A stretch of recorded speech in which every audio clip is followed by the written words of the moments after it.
نحمدہ و نصلی علی رسولہ الکریم اما بعد فاعوذ باللہ من الشیطان الرجیم بسم اللہ الرحمن الرحیم۔ السلام علیکم ڈیئر ویورز،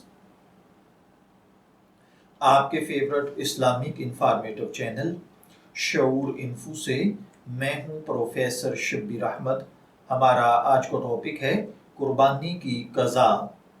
یہ ایک سوال ہے جس میں ایک بھائی نے پوچھا ہے کہ پچھلے 2 سالوں سے مسلسل ایک غلط فہمی پیدا ہو گئی کہ میں صاحب نصاب نہیں ہوں، میرے پاس قربانی کے نصاب کے برابر مال نہیں ہے، اور گزشتہ 2 سال تک میں نے قربانی نہیں کی جبکہ الحمدللہ میرے پاس مال موجود تھا۔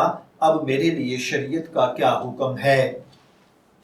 تو دیکھیے بھائیوں بہنوں، یاد رکھیے، جس مرد یا عورت کی ملکیت میں قربانی کے دنوں میں 52.5 تولہ چاندی یا اس کی بقدر قیمت کوئی سامان یا اثاثہ موجود ہو جو بنیادی ضرورت سے زائد ہو تو شرعاً اس پر قربانی واجب ہے، اور جب تک اس کے پاس یہ نصاب باقی رہے گا ہر سال اس کے ذمہ قربانی واجب ہوگی۔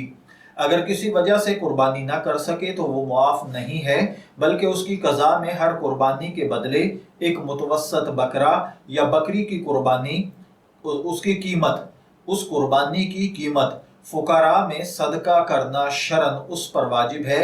یہ جائز نہیں کہ قربانی کی قضا جانور ذبح کر کے کرے، یعنی قربانی کے دنوں میں یا قربانی کے دنوں کے علاوہ میں جانور ذبح کرنا درست عمل نہیں ہے، بلکہ بکرا یا بکری جس کی ایوریج پرائس لگا لی جائے اور اس قیمت کے برابر ان پیسوں کو فقراء پر صدقہ کر دیا جائے، یہ بہتر عمل ہوگا۔